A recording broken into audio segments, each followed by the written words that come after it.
அஸ்ஸலாமு அலைக்கும் வரஹ்மத்துல்லாஹி வபரகாத்துஹு. அன்பார்ந்த அனைத்து உறவுகளுக்கும் இனிய காலை வணக்கம். உங்கள் மீது சாந்தியும் சமாதானமும் உண்டாகட்டும். இன்றைய காலை பொழுது உங்கள் அனைவருக்கும் இனிய பொழுதாக அமைய எல்லாம் வல்ல இறைவனை பிரார்த்தித்தவனாக இன்றைக்கும் கோயத்துடைய பல முக்கியமான செய்திகளை பற்றி தான் பார்க்க போகிறோம். வீடியோவை கடைசி வரைக்கும் பாருங்கள். தெரியாத நண்பர்களுக்கும் மறக்காமல் ஷேர் பண்ணுங்கள். வீடியோ பிடிச்சிருந்தா ஒரு லைக் பண்ணுங்கள், சப்ஸ்கிரைப் பண்ணுங்கள், தொடர்ந்தும் சப்போர்ட் பண்ணுங்கள்.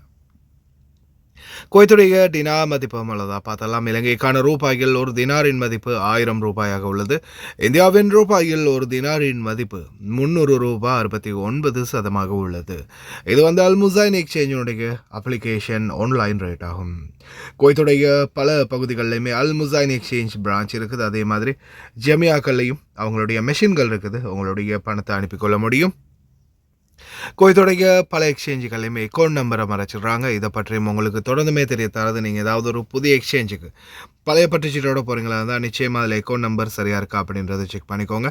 அப்படி இல்லாத பட்சத்தில் எழுதிட்டு போனாலும் பிழை இல்லாத அக்கௌண்ட் நம்பர் எழுதிட்டு போங்க. ஏதாவது ஒரு நம்பர் பிழைத்தாலும் கூட உங்களுடைய பணம் நாட்டுக்கு போய் சேராது. அந்த பணத்தை திரும்ப பெறணுமா இருந்தாலும் ரொம்ப நாட்களாகும். மறுபடியும் கட்டணம் செலுத்த வரும். அதே போல் எக்ஸ்சேஞ்சுகளில் பணம் அனுப்பி முடித்ததும் மறக்காமல் பற்றுச்சீட்டை செக் பண்ணி பாருங்கள்.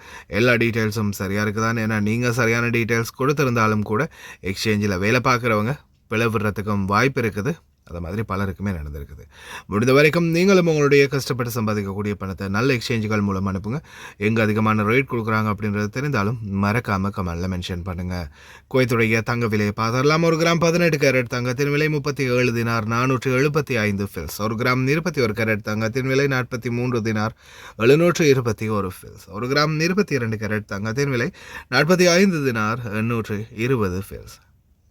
ஒரு கிராம் 24 கேரட் தூய தங்கத்தின் விலை 49 தினார் 967 ஃபில்ஸ். தங்க விலை ஃபிலிஸ் கணக்கில் கொஞ்சம் குறைஞ்சிருக்குது இந்த நாட்களில். குவைத் நாட்டை அழிக்க அடுத்த குழு 10 பேர் பிடிபட்டார்கள். அனைத்துமே ஹிஸ்புல்லா கூட்டமைப்பு. அதிரடியான நடவடிக்கை எடுத்த உள்துறை அமைச்சகம். அதே போல் தொடர் ரிப்போர்ட்.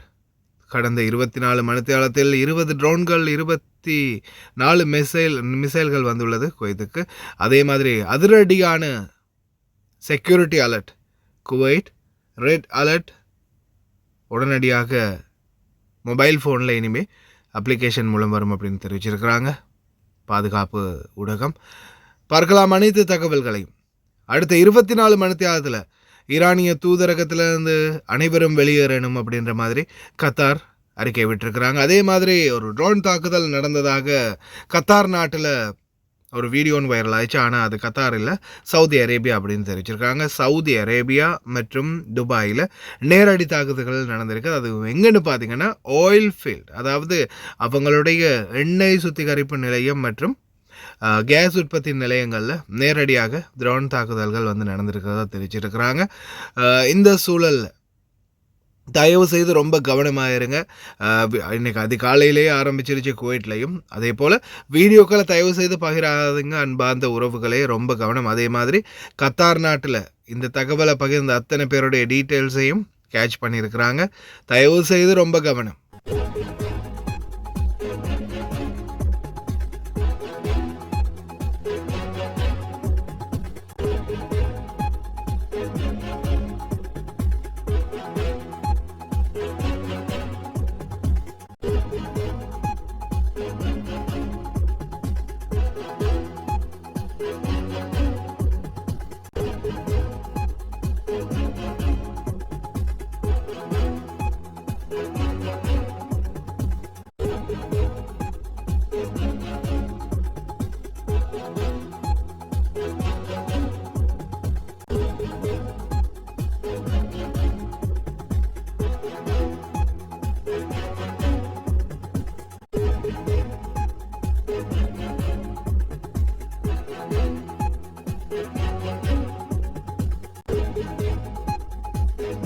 குவைத் நாட்டில் தற்போதைய சூழல் சில இடங்களில் நம்ம ஆல்ரெடியே சொல்லியிருந்தா போல் சைரன் அடிக்காத பிரச்சனை, சைரன்கள் வருதில்லை, மெசேஜ் அலர்ட் வருதில்லை அப்படின்ற மாதிரியான இந்த சிச்சுவேஷன் இருக்கிறதால உடனடியாக என்ன பண்ணியிருக்கிறாங்கன்னா மொபைல் ஃபோன் அப்ளிகேஷன் மூலம் நம்மளுக்கு தகவல் டைரெக்டாக கொடுக்குற மாதிரியான ஒரு ஏற்பாடை பண்ணியிருக்கிறாங்க.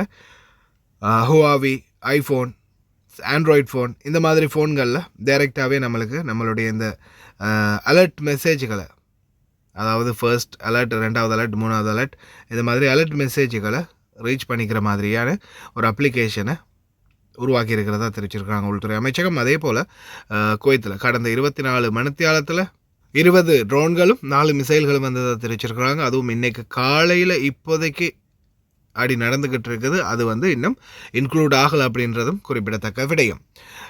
அதே போல் ரொம்ப கவனமாக இருங்க, சேஃபாக இருங்க. அடுத்ததாக இதோ இப்போ ரீசெண்டாக 16 பேர் பிடிப்பட்டாங்க இல்லையா, அடுத்த 10 பேர் பிடிப்பட்டுருக்குறாங்கடா. பாவிகளா, குவைத்துக்குள்ளே இருந்திருக்கீங்களாடா அப்படின்ற மாதிரி தான் தோணுது. பாருங்கள், அந்த அளவு ரிஸ்கியான சிச்சுவேஷன் இப்போ மாறி இருக்குது. குவைத்துக்குள்ளே எந்தெந்த இடங்களில் சல்லடை போட்டு தேட போகிறாங்கன்னு தெரியலை.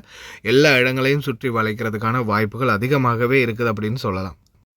ஏன்னா குவைத்துக்குள்ளே இத்தனை பேர் ஊடுருவிக்கிறாங்களா அப்படின்ற மாதிரியான ஒரு சந்தேகம் தான் எழுந்திருக்குது. ஏன்னா அந்த அளவுக்கு பாதிப்பு பலமாக இருக்கும் அப்படின்றதுல எந்த ஒரு மாற்று கருத்தும் இல்லை. பாருங்கள், இதெல்லாமே இப்போ ஹிஸ்புல்லா தடை செய்யப்பட்ட அமைப்போட கூட்டு சேர்ந்த கூட்டம், அதுவும் குவைத்தி குடிமக்கள் என்றது இதில் குறிப்பிடத்தக்க விடயம்.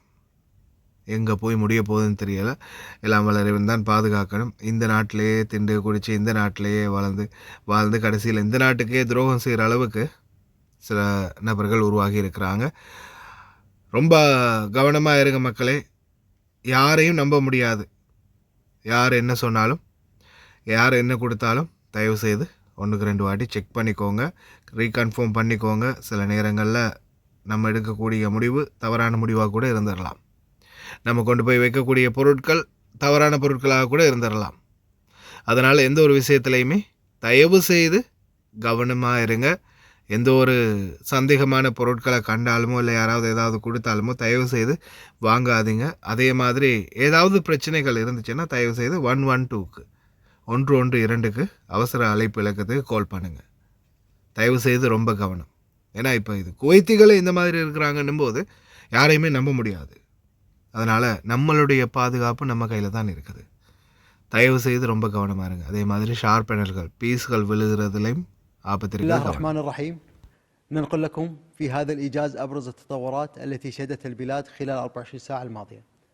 تعاملت فرق التخلص من المتفجرات مع 17 بلاغ مرتبط بسقوط شظايا ناتجة عن عمليات الاعتراض الدفاعي، ليرتفع مجموع البلاغات منذ بداية العدوان إلى 421 بلاغا. كما تم تشغيل صافرات الإنذار 3 مرات، ليصل إجمالي عدد تشغيلها منذ بداية العدوان إلى 94 مرة. والآن نعرض لكم جهود فرق التخلص من المتفجرات في التعامل مع البلاغات المتعلقة بسقوط شظايا أو أجسام خارج منطقة التهديد.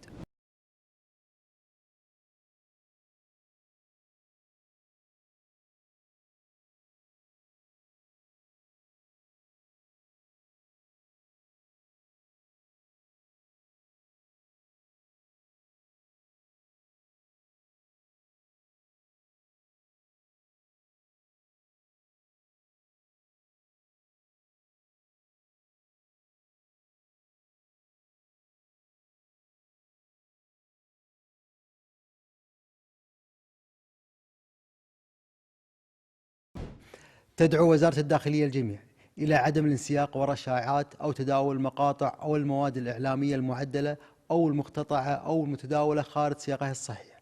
وتؤكد الوزارة أن المعلومات والبيانات المتعلقة بالشأن الأمني أو المستجدات تعلن حصريا عبر القنوات الحكومية الرسمية.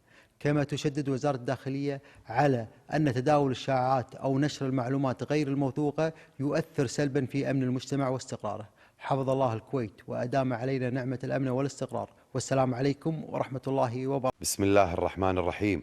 الحمد لله رب العالمين، والصلاة والسلام على أشرف الأنبياء والمرسلين.